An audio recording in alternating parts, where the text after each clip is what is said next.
ನಮಸ್ಕಾರ ಸ್ನೇಹಿತರೆ, ನಾನು ಚೈತನ್ಯ.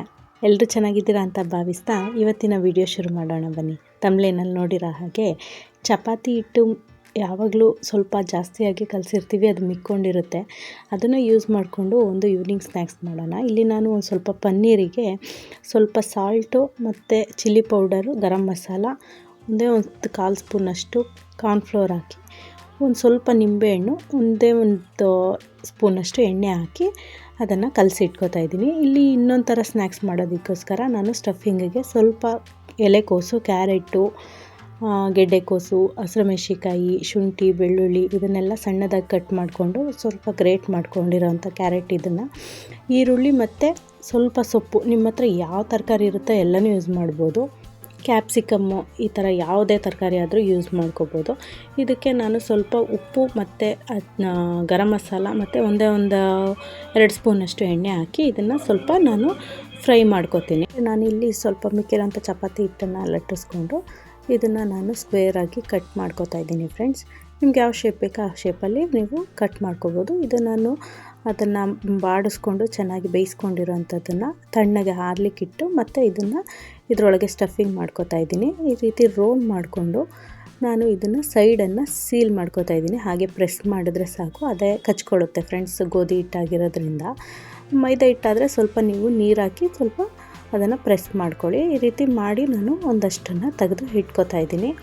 ಈ ರೀತಿ ನಾನು ಚಿಕ್ಕ ಸೈಜಲ್ಲಿ ಮಾಡ್ಕೊಂಡಿದ್ದೀನಿ, ನೀವು ಬೇಕಿದ್ರೆ ದೊಡ್ಡ ಸೈಜಲ್ಲಿ ಕೂಡ ಮಾಡ್ಕೋಬೋದು. ಇದನ್ನು ಜಾಸ್ತಿಯಾಗಿ ಮಾಡಿ ಇಟ್ಕೊಂಡು ಒಂದೇ ಸಲ ನಾನು ಎಣ್ಣೆಯನ್ನು ಕಾಯಲಿಕ್ಕೆ ಇಟ್ಕೊಂಡು ಅದಕ್ಕೆ ಚೆನ್ನಾಗಿ ಕಾದಿರೋಂಥ ಎಣ್ಣೆಗೆ ನಾನು ಹಾಕಿ ಇದನ್ನು ಚೆನ್ನಾಗಿ ಸ್ವಲ್ಪ ಗೋಲ್ಡನ್ ಬ್ರೌನ್ ಬರೋವರೆಗೂ ಸ್ವಲ್ಪ ಇದನ್ನು ಬೇಯಿಸ್ಕೋಬೇಕು. ಒಳಗಡೆ ಸ್ಟಫಿಂಗ್ ಎಲ್ಲ ಇರೋದ್ರಿಂದ ಸ್ವಲ್ಪ ನಾವು ಕ್ರಿಸ್ಪಿಯಾಗಿ ಬೇಯಿಸ್ಕೊಂಡ್ರೆ ಚೆನ್ನಾಗಿರುತ್ತೆ ಫ್ರೆಂಡ್ಸ್ ತಿನ್ನಲಿಕ್ಕೆ. ಗೋಧಿ ಹಿಟ್ಟು ಕೂಡ ಮೇಲ್ಗಡೆ ನಾವು ರೋಲ್ ಮಾಡಿರ್ತೀವಲ್ವ, 1-2 ರೋಲಷ್ಟು ಅದು ಸುತ್ತ ಬಂದಿರುತ್ತಲ್ಲ, ಅದು ಕೂಡ ಲೇಯರೆಲ್ಲ ಬೇಯಬೇಕು. ಹಾಗಾಗಿ ಸ್ವಲ್ಪ ಚೆನ್ನಾಗಿ ನಾವು ಇಲ್ಲಿ ಬೇಯಿಸ್ಕೋಬೇಕು ಫ್ರೆಂಡ್ಸ್. ಈ ರೀತಿ ಮನೆಯಲ್ಲೇ ಏನಾದರೂ ಮಾಡಿಕೊಟ್ರೆ ಮಕ್ಳಿಗೂ ಕೂಡ ತುಂಬ ಇಷ್ಟ ಆಗುತ್ತೆ, ಚೆನ್ನಾಗೂ ಆಸೆಪಟ್ಟು ಕೂಡ ತಿಂತಾರೆ ಫ್ರೆಂಡ್ಸ್. ಹಾಗಾಗಿ ಮನೇಲೆ ಹೈಜೀನಾಗಿ ನಾವೇ ಮಾಡೋದ್ರಿಂದ ಹೆಲ್ದಿಯಾಗೂ ಇರುತ್ತೆ, ಮಕ್ಕಳಿಗೆಲ್ಲ ತುಂಬ ಖುಷಿಪಟ್ಟು ತಿಂತಾರೆ ಅಂತ ಹೇಳ್ತೀನಿ ಫ್ರೆಂಡ್ಸ್. ನೀವು ಒಂದು ಸಲ ಟ್ರೈ ಮಾಡಿ. ಈ ಥರ ಚೆನ್ನಾಗಿ ಗೋಲ್ಡನ್ ಬ್ರೌನ್ ಬಂದಮೇಲೆ ಚೆನ್ನಾಗಿ ರೋಸ್ಟ್ ಆದಮೇಲೆ ಇದನ್ನು ತೆಗೆದು ಒಂದು ಸೈಡಿಗೆ ನಾನು ಹಾರ್ಲಿಕ್ಕೆ ಇಟ್ಕೋತಾ ಇದ್ದೀನಿ. ಮತ್ತು ಇಲ್ಲಿ ಇನ್ನೊಂದು ಪ್ಯಾನ್ನಲ್ಲಿ ನಾನು ಒಂದು 2 ಸ್ಪೂನಷ್ಟು ಎಣ್ಣೆ ಹಾಕ್ಕೊಂಡು ಪನ್ನೀರ್ನೆಲ್ಲ ನಾನು ಇಲ್ಲಿ ಸ್ವಲ್ಪ ಹಾಗೇ ನಾನು ತವಾ ಮೇಲೆ ರೋಸ್ಟ್ ಮಾಡ್ಕೋತಾ ಇದ್ದೀನಿ. ನಿಮ್ಮ ಹತ್ರ ಏನಾದರೂ ಗ್ರಿಲ್ ಪ್ಯಾನ್ ಇದ್ದರೆ ಅದರಲ್ಲಿ ಕೂಡ ನೀವು ಗ್ರಿಲ್ ಮಾಡ್ಕೋಬೋದು. ಅಥವಾ ನೀವು ಏನಾದರೂ ಒಂದು ಸ್ಟಿಕ್ ಥರ ಇದ್ದರೆ ಅದನ್ನು ಕೂಡ ನೀವು ಇದಕ್ಕೆ ಹಾಕಿ ನೀವು ಬೇಕಿದ್ದರೆ ಹಾಗೇ ನೀವು ಸ್ಟವ್ ಮೇಲೆ ಗ್ರಿಲ್ ಕೂಡ ಮಾಡ್ಕೋಬೋದು. ಇದನ್ನು ನಾನು ಈ ರೀತಿ ಬೇಯಿಸ್ಕೊತಾ ಇದ್ದೀನಿ. ಹಾಗೆ ಅದ್ರ ಜೊತೆಗೆ ನಾನು ಇಲ್ಲಿ ಸ್ವಲ್ಪ ಚಪಾತಿ ಹಿಟ್ಟನ್ನು ಕೂಡ ನಾನು ಇಲ್ಲಿ ಸ್ವಲ್ಪ ಮಂದವಾಗಿ ಒತ್ಕೋತಾ ಇದ್ದೀನಿ. ನಿಮಗೆ ಬೇಕಿದ್ದರೆ ಕುಗ್ಗಿಸ್ಬೇಕು ಅಂದರೆ ನಿಮಗೆ ಮಾರ್ಕೆಟಲ್ಲಿ ರೆಡಿಮೇಡ್ ಕುಗ್ಗುಸ್ ಕೂಡ ಸಿಗುತ್ತೆ, ಅದನ್ನೇ ಬೇಕಿದ್ರೆ ತೊಗೋಬೋದು. ನಾನು ಇಲ್ಲಿ ಕುಗ್ಗುಸ್ ಏನು ತೊಗೊಂಡಿಲ್ಲ.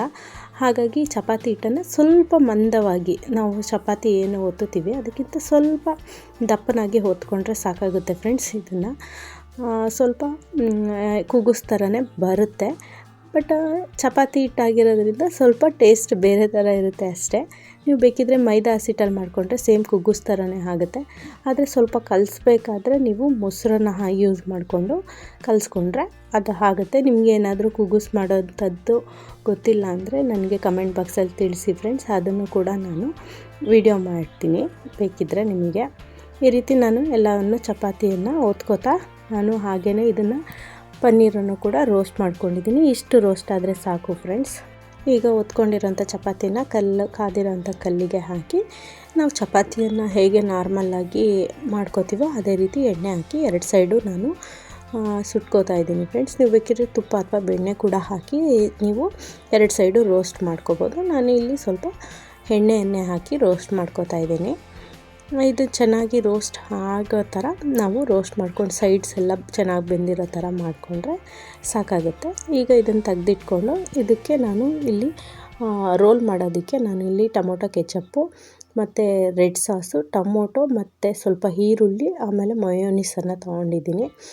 ಇದನ್ನು ನಾನು ಒಂದು ಪ್ಲೇಟಿಗೆ ಟ್ರಾನ್ಸ್ಫರ್ ಮಾಡಿಕೊಂಡು ಪನ್ನೀರನ್ನು, ನಾನು ಗ್ರಿಲ್ ಮಾಡ್ಕೊಂಡಿರೋಂಥ ಪನ್ನೀರನ್ನು ತವಾ ಫ್ರೈ ಮಾಡ್ಕೊಂಡಿರೋದನ್ನು ಹಾಕ್ಕೊಂಡು ಇದಕ್ಕೆ 1 ಸ್ಪೂನಷ್ಟು ಮಯೋನೀಸು, ಮತ್ತು ಒಂದು ಅರ್ಧ ಸ್ಪೂನಷ್ಟು ರೆಡ್ ಚಟ್ನಿ ಮತ್ತು ಸ್ವಲ್ಪ ನಾನು ಇಲ್ಲಿ ಟೊಮೊಟೊ ಕೆಚಪ್ಪನ್ನು ಹಾಕ್ಕೊಂಡಿದ್ದೀನಿ. ಮತ್ತು ಒಂದು ಅರ್ಧದಷ್ಟು ಟೊಮೊಟೊ ಮತ್ತು ಒಂದು ದಪ್ಪನಾದಂಥ ಈರುಳ್ಳಿಯನ್ನು ಸಣ್ಣದಾಗಿ ಕಟ್ ಮಾಡಿ ಇಟ್ಕೊಂಡಿರೋದು ಫ್ರೆಂಡ್ಸ್. ನಿಮಗೆ ಮಯೋನೀಸ್ ಮತ್ತು ರೆಡ್ ಸಾಸ್ದು ವಿಡಿಯೋ ಬೇಕಂದರೆ ನಾನು ನಿಮಗೆ ಹಾಕಿದ್ದೀನಿ, ಮೋಮೋಸ್ ವೀಡಿಯೋಸಲ್ಲಿ ಸಿಗುತ್ತೆ, ಅದು ಹೇಗೆ ಮಾಡೋದು ಅಂತ. ಅದನ್ನು ಬೇಕಿದ್ರೆ ನೋಡಿ, ನಾನು ಡಿಸ್ಕ್ರಿಪ್ಷನ್ನಲ್ಲಿ ಲಿಂಕ್ ಕೂಡ ಮೆನ್ಷನ್ ಮಾಡ್ತೀನಿ ಫ್ರೆಂಡ್ಸ್. ಇದನ್ನು ನಾನು ಒಂದು ದೋಸೆ ಅಲ್ಲೇ ಇದರಿಂದ ನಾನು ಅದನ್ನು ಚೆನ್ನಾಗಿ ಸ್ಮ್ಯಾಶ್ ಮಾಡ್ಕೊತಾ ಇದ್ದೀನಿ. ನಿಮ್ಮ ಹತ್ರ ಸ್ಮ್ಯಾಶರ್ ಇದ್ದರೆ ಸ್ಮ್ಯಾಶರಲ್ಲಿ ಕೂಡ ಮಾಡ್ಕೋಬೋದು. ನಾನು ಸ್ವಲ್ಪ ಬಾಯಿಗೆ ಸಿಕ್ಕಿದ್ರೆ ಚೆನ್ನಾಗಿರುತ್ತೆ ಅಂತ ಹೇಳಿ ಸ್ವಲ್ಪ ದೋಸೆಯಲ್ಲೆಲ್ಲ ಸ್ಮ್ಯಾಶ್ ಮಾಡ್ಕೊಂಡಿದ್ದೀನಿ ಅಷ್ಟೇ ಫ್ರೆಂಡ್ಸ್.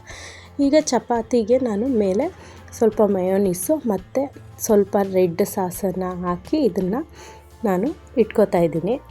ಹೊರಗಡೆ ತುಂಬ ನಾಯ್ಸ್ ಇದೆ ಫ್ರೆಂಡ್ಸ್, ಹಾಗಾಗಿ ಡಿಸ್ಟರ್ಬೆನ್ಸ್ ಇದ್ದರೆ ಸಾರಿ. ಇದಕ್ಕೆ ನಾನು ಈಗ ರೆಡ್ ಸಾಸನ್ನು ಕೂಡ ಹಚ್ಚಿ ಇಟ್ಕೊಂಡು ಇದಕ್ಕೆ ನಾನು ಒಳಗಡೆಗೆ ಸ್ಟಫಿಂಗ್ ಮಾಡಿ ರೋಲ್ ಮಾಡ್ಕೋತಾ ಇದ್ದೀನಿ ಫ್ರೆಂಡ್ಸ್. ನೀವು ಬೇಕಿದ್ದರೆ ಇದಕ್ಕೆ ರೋಲ್ದು ಪೇಪರ್ ಬರುತ್ತಲ್ಲ, ಬಟರ್ ಪೇಪರ್, ಅದನ್ನು ಕೂಡ ಯೂಸ್ ಮಾಡ್ಬೋದು. ನಾನು ಮನೆಯಲ್ಲೇ ಮಕ್ಕಳಿಗೋಸ್ಕರ ಅಲ್ವಾ ಮಾಡ್ತಾ ಇರೋದು, ರೋಲ್ ಏನು ಬೇಡ ಪೇಪರ್ಸ್ ಅಂತ ಹೇಳಿ ಅದನ್ನೇನು ಹಾಕದೆ ಹಾಗೆ ರೋಲ್ ಮಾಡ್ಕೋತಾ ಇದ್ದೀನಿ. ಇನ್ನೂ ಯಾರೆಲ್ಲ ನನ್ನ ಚಾನಲ್ಗೆ ಸಬ್ಸ್ಕ್ರೈಬ್ ಆಗಿಲ್ಲ ದಯವಿಟ್ಟು ಸಬ್ಸ್ಕ್ರೈಬ್ ಆಗಿ ಫ್ರೆಂಡ್ಸ್. ನಿಮ್ಮ ಫ್ಯಾಮಿಲಿ ಮತ್ತು ಫ್ರೆಂಡ್ಸ್ ಜೊತೆ ವೀಡಿಯೋಸ್ನ ಶೇರ್ ಮಾಡಿ ದಯವಿಟ್ಟು. ಹಾಗೆ ಇವತ್ತಿನ ನುಡಿಮುತ್ತು ಬಂದು, ನಾವು ಜೀವನದಲ್ಲಿ ಎಷ್ಟೇ ಬೆಳೆದ್ರೂ ನಾವು ನಡೆದು ಬಂದಂತಹ ಕಷ್ಟದ ಹಾದಿ ಅಥವಾ ಕಷ್ಟದ ದಾರಿಗಳನ್ನು ಯಾವತ್ತೂ ಮರಿಬಾರ್ದು ಅಂತ ಹೇಳ್ತಾ ಇವತ್ತಿನ ವಿಡಿಯೋನ ಮುಗಿಸ್ತೀನಿ ಫ್ರೆಂಡ್ಸ್. ಇದೇ ರೀತಿ ಒಳ್ಳೊಳ್ಳೆ ವೀಡಿಯೋಸನ್ನು ಮತ್ತೆ ಮಾಡ್ತಾ ಬರೋಣ. ಅಲ್ಲಿವರೆಗೂ ಎಲ್ಲರಿಗೂ ಧನ್ಯವಾದ ಫ್ರೆಂಡ್ಸ್.